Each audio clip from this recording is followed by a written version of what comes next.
जय श्री राधे कृष्णा। सुनिए, कार्तिक मास में ये दामोदर कथा, क्योंकि दामोदर मास भी कहते हैं इसे। और इस कार्तिक मास में कथा सुनने से मिलता है हमें सोयज्ञ करने का फल, इसलिए कथा सुनते रहना चाहिए। आगे कथा सुनिए लाल गोविंद दास जी के श्रीमुख से। जय श्री राधे श्याम। जय गोपी चित चोर प्रभो, जय जय माखन चोर। श्री कृष्ण चंद्र भगवान की जय, श्रील प्रभुपाद की जय। हरे कृष्णा कृष्णा कृष्णा हरे हरे, हरे राम राम राम।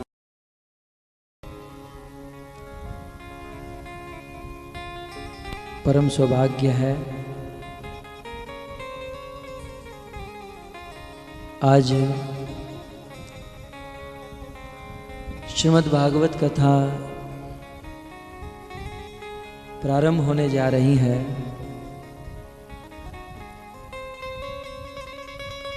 इस भागवत कथा का आज प्रथम दिन है।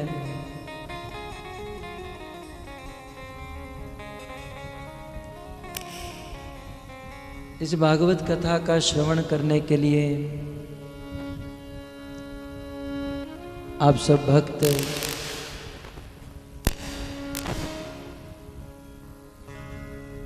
यहाँ पर उपस्थित हुए हो। जैसे भागीरथी गंगा के तट पर श्री सुखदेव गोस्वामी श्रीमद् भागवत कथा सुनाने जा रहे थे। श्री सूत गोस्वामी कहते हैं, तत्रोपजगमुम भुवनम पुनाना। उस समय उस गंगा के तट पर भागवत कथा को श्रवण करने के लिए इस भूमंडल को पवित्र करने वाले अनेकों ऋषि मुनिगण वहां पर एकत्रित हुए। भागवत सुनाने वाले मात्र 16 साल के सुखदेव गोस्वामी थे, परंतु यह जो ऋषि मुनिगण आए थे वह दीर्घ आयु थे। कुछ ऋषि मुनि 100 साल के, 1000 साल के, 10,000 साल के, अनेकों वरिष्ठ ऋषि मुनिगण भगवत कथा श्रवण करने हेतु, भागवत श्रवण करने हेतु वहां पर उपस्थित हुए। प्रश्न उठाया गया, क्या ये ऋषि मुनि अपवित्र थे, पापी थे? कहते नहीं, ये तो भुवन को पवित्र करने वाले थे। त्रिभुवन को पवित्र करने वाले ऋषि मुनि, क्योंकि भगवान के प्रति उनका प्रेम है, भाव है, अतः कथा श्रवण करने के लिए एकत्रित हुए। आज जब यहां भागवत कथा प्रारंभ होने जा रही है, मुंबई से आए मात्र 1-1.5 घंटे हुए हैं, परंतु यहां पर आप सब भक्तों को भागवत कथा श्रवण करने के लिए यहाँ उपस्थित देखकर हृदय में बड़ी प्रसन्नता हो रही है। आज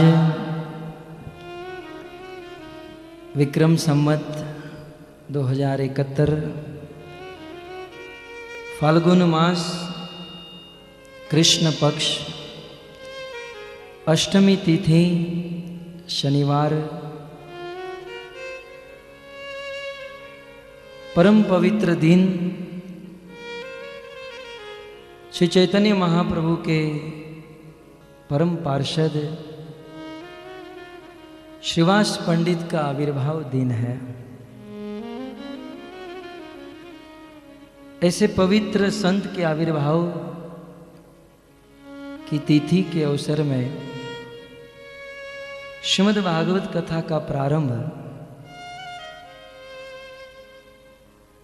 ये एक सफलता की निशानी है। श्रीवास पंडित श्री चैतन्य महाप्रभु के अंतरंग पार्षद थे। कविराज गोस्वामी शिवास पंडित का परिचय देते हुए कहते हैं, शिवास पंडित अत्यंत पुण्यवान थे।